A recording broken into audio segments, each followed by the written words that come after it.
We want people to learn from their mistakes so they do better next time. We want them to reflect over practice so they can reflect in practice, but they will only do so if we have a high enough degree of psychological safety.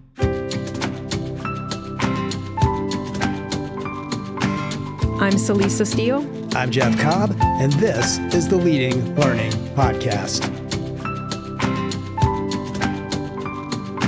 If the goal of so much professional learning is improving the skills and abilities of learners on the job, then why put theory and methods before practice opportunities? That question gets at the core of reflective practice-based learning, which is an approach that emphasizes practice before theory. Annasofie Wædeled-Møller, a learning and development expert, is passionate about helping educators and leaders create more practice-based, learner-centered experiences.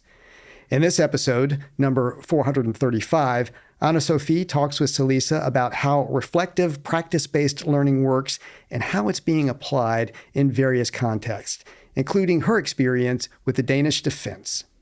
Celisa and Annasofie also discuss the importance of psychological safety in learning environments, emotional intelligence and leadership, and how self-determination theory aligns with reflective learning. Celisa and Annasofie spoke in August 2024.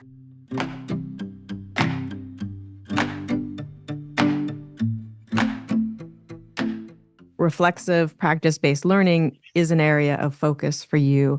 So what led you to choose that as a focus area? So reflective practice-based learning is something that I really started being interested in when working for the Danish defense. Because, at the end of the day, soldiers are practitioners. And when you work in Denmark, at least with reflective practice-based learning, it is the University College of Aalborg who invented that and who's been working with that and refining that approach for years. So basically what this approach to learning and development does is that it takes practice before theory, right? So what happens when you are solving your task or when you're taking your classes or when you are just doing the job? And basically, that is the center and the starting point for the learning and development that takes place. So educators, they will look for those learning occasions. And that could be cases from practice, scenarios from practice. If whatever maybe you're a registered nurse or you're a soldier or you work with learning and development, you will look for occasions that calls for learning and development. So as an educator, the first thing I would do when starting in a class or a lecture or doing my curriculum is I will share a story maybe of something that took place in practice. And I often not all educators like them, but I like to use the narrative. I like to use the story because we have a tendency to lean into when someone telling us a story about something that took place in practice. If you think about it, then it's really just a way of also working with embodied learning. You are just looking for the embodied emotion. It could also just be any sort of obstacle course that you have your students or your participants do first. So basically, I'm going a long way around to say, have them have an experience first before you do anything else. And of course, you want them to experience something related to what you would like for them to acquire of knowledge, skills, and competencies. But you will do so in order to create what we call the teachable moment. Right? An example that I like, even though it's a bit dramatic, of a teachable moment is, of course, like young people joining gangs is a problem. And we had really good, well-trained social workers trying to go out in the streets and connect to the young people and say, this is bad for you, and we have this program, you should join. But the success rate wasn't very high in doing that. But if you look for a teachable moment and you put all your resources and all your well-trained people into the situation where you have a young person waking up in a hospital room, gathered around is the family, grandma's worried, right? And you say, so we have this problem to get you out, off the street and not be in a gang. I know this is a bit dramatic, but for the sake of the argument, that's the teachable moment. And I think as educators, if we just start with So this is my course, and this is what I would like for them to know, I will instantly just start telling them things. I will start pouring knowledge in their direction. But several things are wrong with that. Number one, knowledge doesn't necessarily lead to action. If it did, like look at where we would be, because we have all the knowledge accessible, don't we, to us? Like, it's just on your phone. So we'd all be like rich and healthy with six packs if knowledge led to actual practice, right, or actual behavior. But it doesn't. And also, if you don't create a teachable moment, you don't have the need to learn and to develop. So you sort of take the autonomy away from the learner. In some of those examples, it's almost a bit about the learning in the flow of work and life. I mean, you were talking about sort of the teachable moment, but then it also seems like you were suggesting, though, that it can also be created, that it could be more of like, even if you know you're going to have a seminar that's going to happen on a particular day and time, which isn't necessarily tied to each specific learner having a moment of need right then, but because this is going to happen on Wednesday at noon, but that you could still sort of tap into that, the idea of not leading with theory. And because by telling that narrative, by telling that story, getting someone to sort of emotionally engage, you're beginning to create that curiosity or their own sort of internal desire or acknowledgement of, yes, I do need to know more. This is interesting. So is that true? You can sort of either wait for the learner to have that realization and really kind of then have a resource available in that moment, or you can sort of try to create that receptivity to learning, try to create that teachable moment. Is that correct? Is that fair? Yeah, that's absolutely what you would do, because of course, in the best of all worlds, it would happen naturally, right? So you will constantly, as an educator, think of yourself as a designer of learning opportunities. Don't be so caught up in what do I want them to know, because that leads to what can I tell them? But think about, what do I want them to experience? What do I want them to feel? What do I want them to acknowledge? Of course, that is quite humbling as well. But being able to think like a designer, so you constantly, that's what I do, and that's what I encourage everyone to do, constantly look for those occasions. Gather. If you hear a story, write it down, right? If you hear a podcast or a conversation, note that down. If you see a clip of a film or a movie, save that as well. So I have a huge repertoire of just like learning occasions. And I also, when I teach myself, it's very rare that I ask people to read things beforehand. But what I will ask them to do is to share learning occasions or experiences or stories from their own practice. So I will gather these as well. So just think of, as an educator, you think of whatever course that you are responsible for, whatever curriculum you might have. Look at where would be a good point to collect stories from the learner's practice and have them handed in beforehand. And you can use it when you want. And I did that. I taught a bunch of cadets, and that was actually how to lead learning. So before the course started, what I did was quite briefly explain, like, how do you write a case, right? You need a setting, you need some interaction, you need some people present, you need something to happen, conflict, and a few examples. And then they just wrote situations that they have seen in their training of learning occasions that either was really, really good, right? Learning really took place here. This was a great situation, or a situation where learning was just like dropped on the floor. And they came up with so many brilliant cases, and I could use that. And I could like look at, what would I like for them to discover? What would I like for them to feel, to acknowledge, to experience? And I just use their own cases. You know, if you use the participants' own cases, you make sure that this is really true to practice. And if it didn't happen to you yet, it will probably happen to you soon, right? And with that acknowledgement, it's more their levels of proficiency and what they need in terms of learning and development.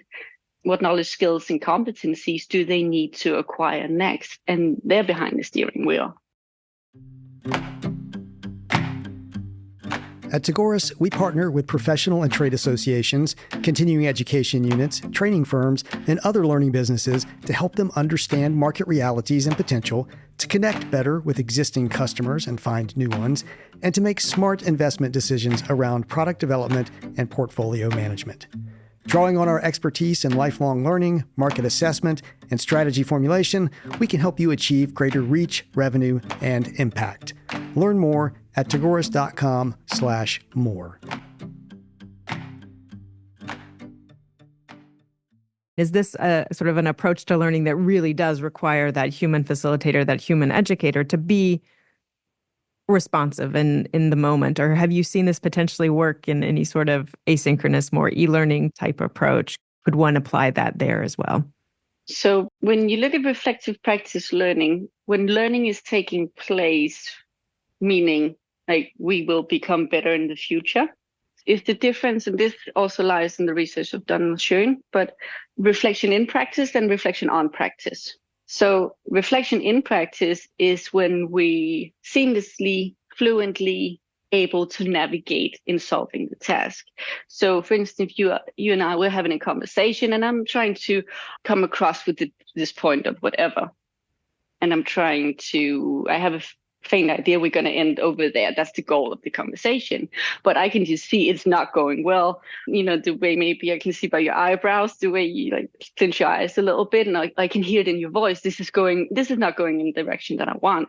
So if I reflect in practice, I'm just going to change my example. I'm going to maybe just check my body language. I am going to maybe ask you more questions to get a feel of what you're at. And that's navigating in practice. And the bigger the repertoire, the more efficient you are, the more expertise you will have. And that's reflection in practice. Reflection on practice is what happens afterwards, after the conversation has ended or the one you were trying to talk to is stormed out the door, right? Then you will reflect over practice. And the better you are at reflecting over practice, what didn't go as planned? What didn't go according to plan and why? The better you are at that discipline, the more you build up your repertoire of being able to navigate in the different situations that you find yourself in solving your tasks.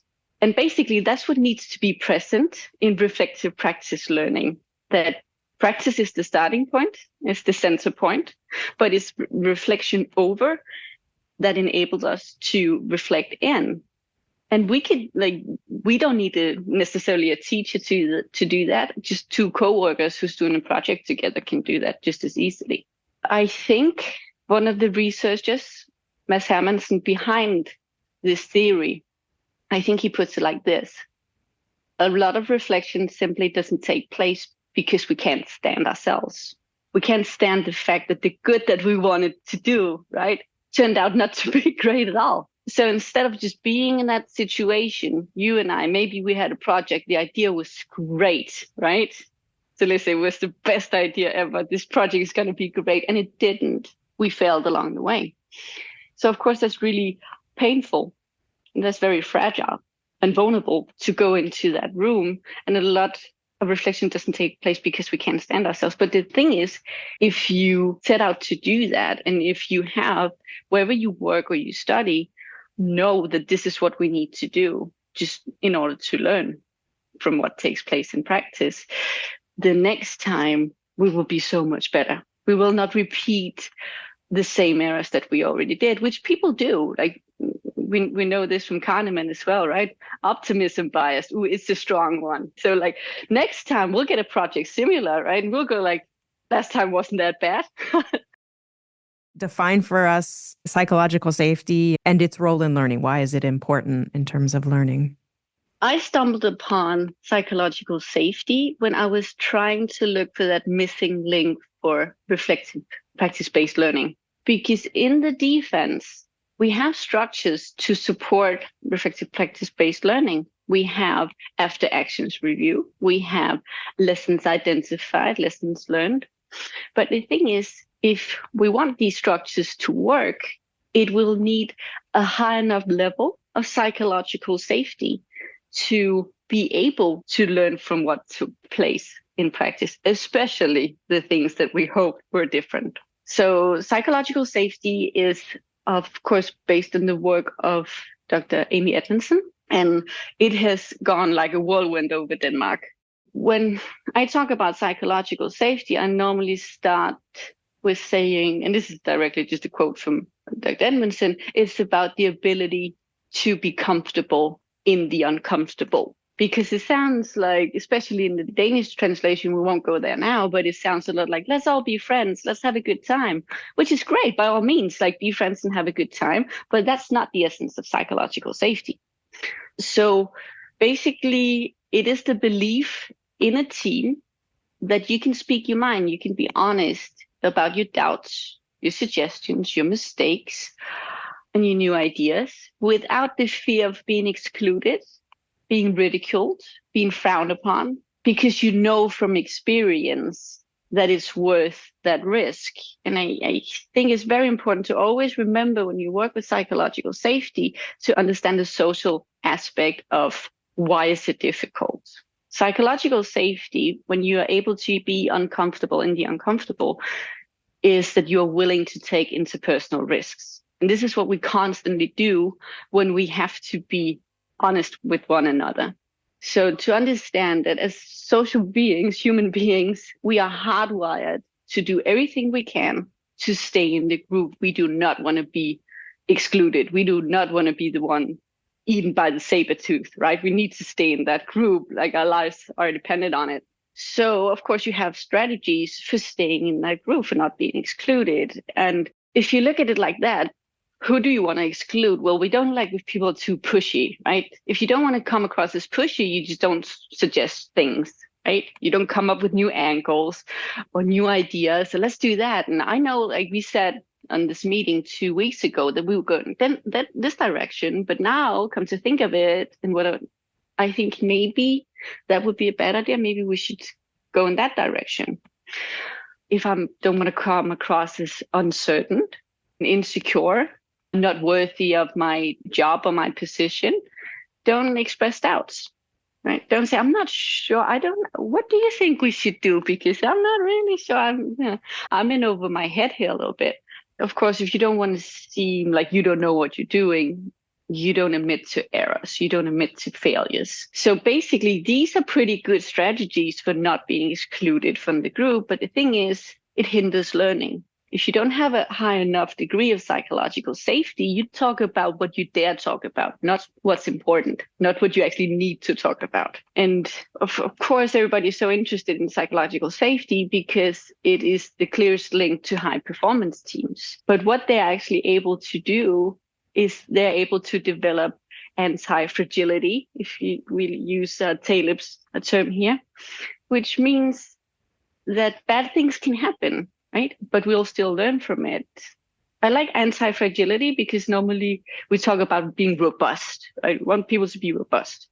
But robust is just the ability to take a hit from the side and just get up and soldier on. What we want is anti-fragility. We want people to learn from their mistakes so they do better next time. We want them to reflect over practice so they can reflect in practice, but they will only do so if we have a high enough degree of psychological safety.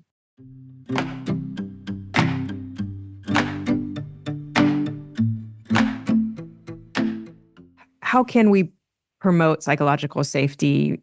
And I'm thinking, for our listeners, that can mean within their teams internally, but also with those learners that they're bringing together to help them learn something new. How can they help those learners or their teams or both feel that psychological safety so that they do feel like they can engage, that they can share their mistakes, and we can all then therefore learn from them? I look for learning occasions, like field cases and stories, right? But I also like quotes, I collect them as well. And I think one that really nails it is Scott Stratton. And he says something like, you're not a team unless you have each other's back. Then you're just a bunch of random people working for the same person. And I think have each other's back. What does that look like? That's a conversation you need to have in a learning community or a community of practice. There's 5 steps you can use. I mentioned Christian Ørsted before. Amy Edmondson works with 3 steps. He works with 5. And what I really like about this is he starts with the task in hand. So we are a group of learners or a group of workers. What are we trying to achieve here? What is the task in hand? What does it look like when we're doing a good job? That's step number one. Make sure you have that in order, because that's very different from from situation to situation, from team to team. It's not something that is the same all over. What are we trying to do here? So if as a soldier, is this a day at the office, or are you in a combat zone? The way you lead will be very different. The way you communicate will be very different. And every time I find it, not every time, but a lot of time, when working communities don't work really well, it's actually really helpful just to go back and say, what are we trying to solve? What does it look like when we're doing a good job? So as an educator, have your students facilitate, but have your students have that conversation. What is the task at hand? Well, we're trying to learn here, for instance, right? Number two, who are the participants? Who are we? So, for instance, if we are in a learning situation, what we are learning is quite new, quite complex, and it's also something where we are pushed to our limits, say, for instance, right? So what personalities, what expertise, and what experience are we putting in the mix? So have a talk about who are you as a person, what do you bring to the table? Maybe also, if a lot of people like to talk about learning preferences, by all means, throw that in the mix as well. It's like, who are we dealing with here, right? And that leads us to number three would be like framing the house roles. So with what we're trying to do and who we are, what would be some good house rules? And house rules will be the rules for how we communicate, how we cooperate, right? And also, if we spend more time together, what are the rules here? And have them give concrete behavioral examples. What does that look like? So if we disagree on something, how do we solve it? If something goes awry, how do we talk about it? When we disagree, if somebody loses their cool, how do we address that? Do we have a 24-hour rule to getting back to a conflict that happened? So we have, what's the task? Who are participating? What house rules do we need? And then you train and you have your students train inclusive behavior. So basically, how do we invite people in? And that could be as simple as asking questions, right? Having just a plan for inviting other people, listening to their suggestions. So for instance, if you have a study group, there's always a few people who always be the first to talk, then maybe you need a plan for how you begin your conversations. Maybe you need a plan where you say, for a work group, if we have a new task in hand, we will all spend like 5 minutes on just brainstorming, and then we'll share our ideas, because it's always these two who just takes the reins and then go, right? The rest of us, we didn't even see what was happening. So having a conversation about that as well. And then you have number 5, which is committing to how will we respond to what we hope were different. That's really important as well, because you can have all the good intentions, but you need a plan for how to cope, how to talk about, how to address when it goes wrong, because it will, with people working together, right? There's nothing wrong with that. We just need a plan before it actually happens. Okay, so these 5 steps then can help a group of individuals coming together to work or to learn, create that sense of psychological safety, because then it makes clear, like everyone's clear about the task, everyone's clear about who's participating, and then they're clear about sort of all these behaviors, right? These rules that are going to govern behavior, making sure to be inclusive, and then being really clear about how to respond. So it sounds like potentially a lot of work to kind of lay that out and get that right as a group, or do you see this happening pretty quickly, potentially? It can. I have done this in like 15 minutes. I think it's so important, because learning is a delicate matter. Maybe like hardcore training, that's not as delicate, but learning is. And making sure that you have a good learning environment is crucial. So what you really give them when you support or facilitate that conversation, pretty much is common sense, right? And what people come up with is common sense. It's like, let's listen, let's ask questions, let's not interrupt. If something is starting to go off a little bit, let's take a step back, like common sense. But what you give them in supporting that conversation is that they can do what you call reframe the rules. It's very difficult to say, like, Annasofie, you're interrupting again, and don't be too pushy, or that's difficult. But if we already have that conversation, it's very, very easy. Not true, but it's easier to say, so Annasofie, I can see you getting excited now, which is good. But we all agreed on that we wanted to take turns. And I think we should let Thomas finish what he was trying to say.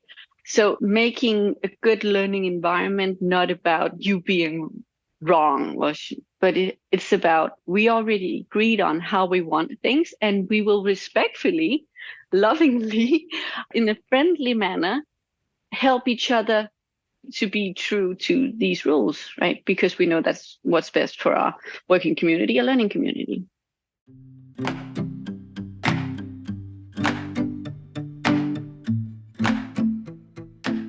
I would just love to get your take on how self-determination theory aligns with reflective practice and kind of what role autonomy really plays in motivating adults who are going to be engaging with the learning.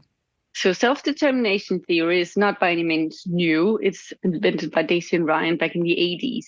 And because of Professor Ebbe Raun here in Denmark, it is sort of taking a renaissance. And I think it has also deserved that revival or that renaissance because we see a lot of learning not taking place, a lot of motivation that seems to be lacking, both in educational context and in working context all over the world, actually. So lack of motivation and lack of thriving.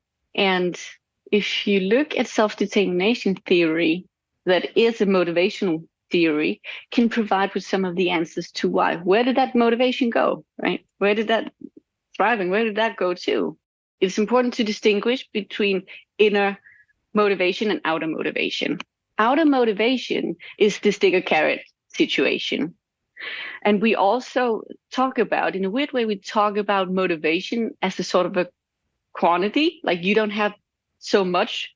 That's not good. Maybe we should provide you with more, thinking that it's like solely external factors. And the external factors that we look for is either praise or punishment. So say, maybe you don't seem motivated. What if I give you some more money? What if I give you a prize? Employee of the week, gold star, good grade, all outer phenomenons. Or maybe I should try to punish you a little bit. Maybe I said, then you don't solve the task that you like. Maybe you can't work with that person. Maybe you don't get as much money. Maybe you get a bad grade. But these are all like somebody will, to some it will ring a bell. It's like, that sounds like behaviorism kind of a deal, right? Which is true. And what has been proven is that good, strong inner motivation that we all have, like we're human beings, we're natural curious. We are driven. We want to learn. We want to do better. We get excited about things, right? But a lot of research has been carried out, and it all showed that the more you focus on outer motivation, the more you ruin the good inner motivation. So every time you steer our attention to outer factors, outer motivation, we go like, why did she get a raise? I want a raise, right? I want a promotion. I deserve a good grade. And then we tend to not focus on, we're doing this because it's meaningful. We're doing it because it caught our interest. We do it because we're curious. When you talk about self-determination theory, SDT, it's very much to do with inner motivation. This is what we focus on. Oh, quick note. If we look at outer motivation that I have so many bad things to say about, if you look at how the education system is built up, it has all to do with the grades. We don't learn biology because it's important. We don't learn history because we need to understand our past to understand our future, right? This is important. It's exciting. No, you need a good grade. And the same if you look at workplaces. Most workplaces is all about outer motivation as well. Self-determination theory is a way that enables, I think, educators and leaders, but also just teams as well, to work with inner motivation as a means to be motivated and to thrive, your education or your work. So it's a trinity. If you think of it as sort of like a bar stool on three legs, you have the three areas that you will focus on. And the first leg is what we normally spend the most time on. It's not the most important, not according to Daisy and Ryan. They're all equally important, but we like to talk about the first one. And I think pretty much because it's what we're not succeeding in. First one is autonomy.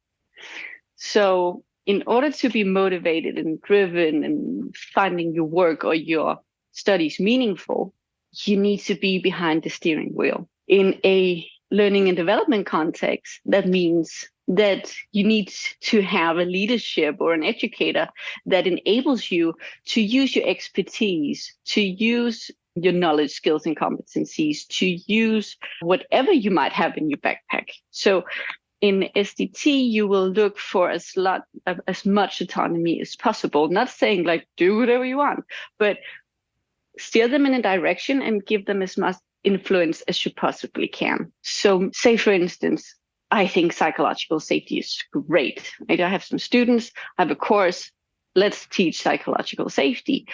Instead of just starting with, okay, so this is what I want them to know, so this is what I'm going to tell them.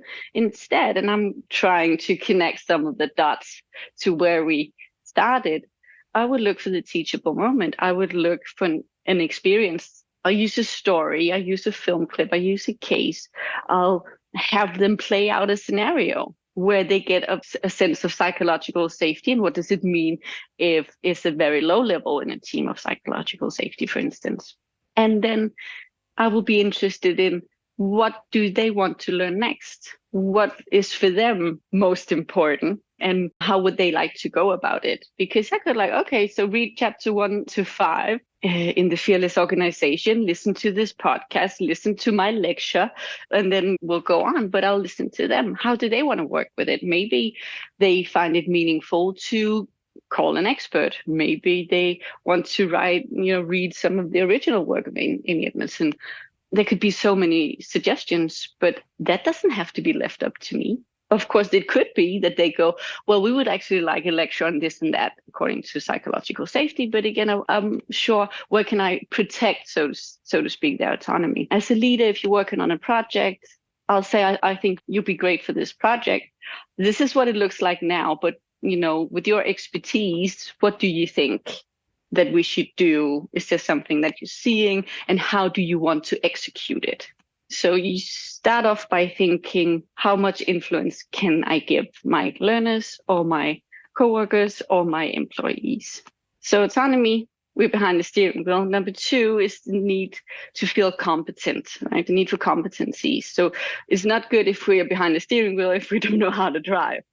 So as a leader and an educator, you will then provide whatever they need to be able to acquire knowledge, skills, and competencies.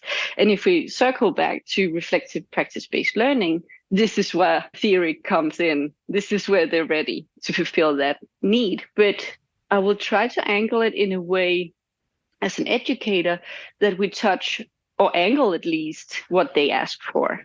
And the third is, and here we're circling back to psychological safety, we need to be a part of a meaningful community. This is where we're the most motivated. This is where we have a tendency to thrive, right? So we need a workplace or we need a study group where we can show up every day and feel like we're being treated well. We are being respected. We are being appreciated. We are being listened to. We need to feel listened to in order to feel like we belong. So these are like the 3 core needs. And if they're being fulfilled, you would see a lot of inner motivation in your learners, in your employees as well. So basically, how do you work with that? You use practice, right? You use examples from practice, you use casework, you use your narratives, your movie clips. You make sure as an educator, you have your repertoire already. You don't necessarily have the whole plan for how this is going to play out. But most educators, if they have like a course they're teaching or a subject that they're teaching, they will have it all in their repertoire. Maybe you as an educator decide, well, A is here and then we're going to end over there. But that's not necessarily the way the learning is. The learners are more motivated. And that's not necessarily the teachable moments. Have your students decide that?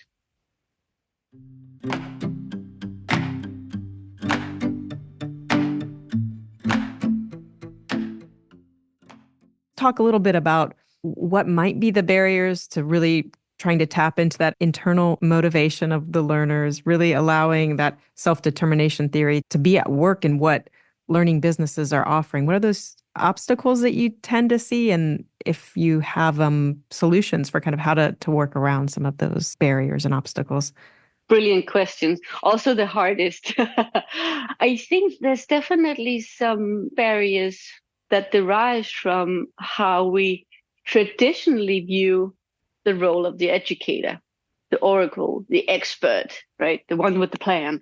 Not saying that educators shouldn't have a plan. Plan is always good. But as educators, teachers, we will definitely learning and teaching using the approaches that we just talked about is not a traditional role of the educator, right? We like holding the reins. We like a more linear form of teaching. As I said, we start here and then I have the whole plan. You're going to end over here. But the thing is, it often leaves the learner passive, and that's not what we want. Hence, acquiring knowledge, skills, and competencies, not being poured into, right? So the traditional role as the teacher is what hinders us the most. I think it's the uncertainty that teachers don't appreciate.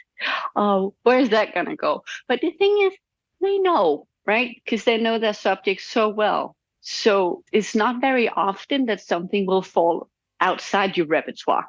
But also you said, so maybe you want something that you really want to tell them that you find is really important. But if there's no teachable moment for it, chances are the knowledge that you pour in that direction without them having a need for it is just going to vaporize. Look for their motivation. What do they want to learn? What do they find is interesting? And you will see a different form of energy. This is also what you need. And of course, as educator, you know best. All educators know best. That's just the rule of law. But sometimes we don't. But what we're really good at is looking at our students, listening to our students, and seeing what are their learning and development needs? Where are they? I think most educators, they know their participants and they know like their zone of proximal development. They know that. Right? They have a knack for that. They develop that throughout the years. And basically, this is just what you use in designing learning opportunities, in choosing what cases to use, what stories to tell them. And I think the role of the educator, but I think also the role is as the learner. Over the years, we have been very keen to just bombard our students with information. And if you look at your students and you see this kind of grayish color in their skin, that's because they're just fatigued from information overload, not just in class, but like everywhere.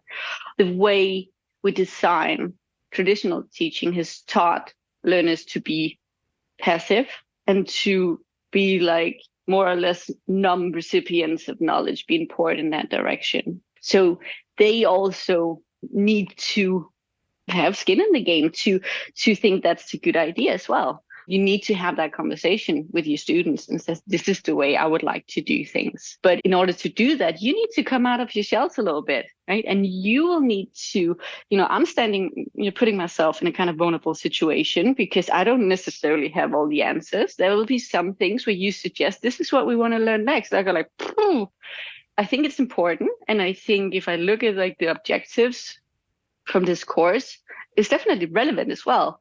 I need a little, like, not this lesson, maybe like in a week we'll get back to that. But so what? Nobody ever said you're a bad teacher because you said, let's get back to that. But training your students in wanting to reflect together, reflect on practice, to be willing to have the humbling experience that it is when you set out to do something and you're not perfect at it.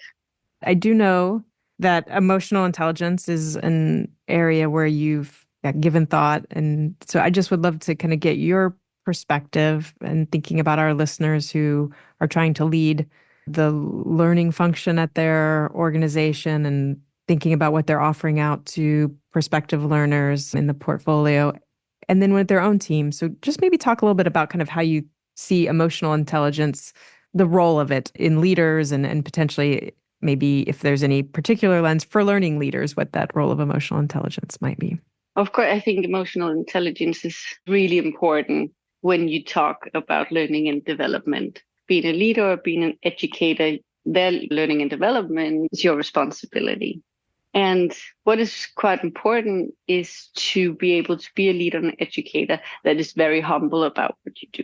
And emotional intelligence has everything to do with what feelings do you drive for yourself and what feelings do you drive for others. If I don't want to reel too far off the railway tracks, if you look at psychological safety in a work group or a group of students, what we find is the ones that has a high degree or high level of psychological safety will have a high degree of what's called social sensitivity, which is basically the ability to listen and listen to understand, not just listen to respond or to attack or to ignore. So emotional intelligence, you will be very good at asking questions, understanding others, meaning if a situation is starting to go awry, you will be able to, and again, circling back, reflect and practice. I can see that this is not going where I wanted to, so I will change it up a bit. I think, as I said, psychological safety is the answer that I found. There was the missing link to reflective practice-based learning. Emotional intelligence is the missing link to leading psychological safety. We always like to ask guests who come on about their own approach to lifelong learning, how they approach it. I'm especially interested in your answer, just given everything that we've already talked about and just how much awareness you have of what goes into effective learning. But are there habits or practices or sources that you use to continue to learn? Different strokes for different folks, but I like podcasts a lot. And I think that's definitely where I go to find new information. I listen to recommendations like, check out this podcast. And I always will. I like the conversation. I think just listening to two people reflect together is so interesting. So that's where I get a lot of my knowledge from. Then I think for me, I am blessed with having some brilliant people that I work with throughout the years. And just to make sure if you meet someone who's really interesting and preferably maybe doesn't look like you or you the world the same way you do, hang on to those. Like with everything you got, make sure that you just talk, when you're doing something new, when you look at a new project or whatever, give them a call. Say, this is what I'm looking at. Like, can we talk about this?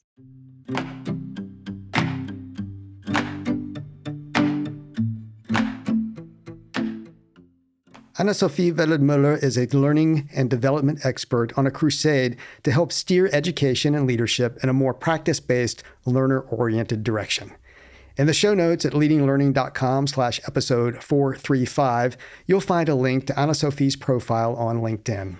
At leadinglearning.com/episode 435, you'll also find options for subscribing to the podcast. We'd be grateful if you would subscribe if you haven't yet, as subscriptions give us some insight into the impact of the podcast. We'd also be grateful if you would rate us on Apple Podcast or wherever you listen, especially if you find the Leading Learning podcast valuable. Those ratings and reviews help us show up when people search for content on leading a learning business. And please help us grow the Leading Learning community. At leadinglearning.com/episode 435, there are links to connect with us on LinkedIn, X, and Facebook. Thanks again, and see you next time on the Leading Learning podcast.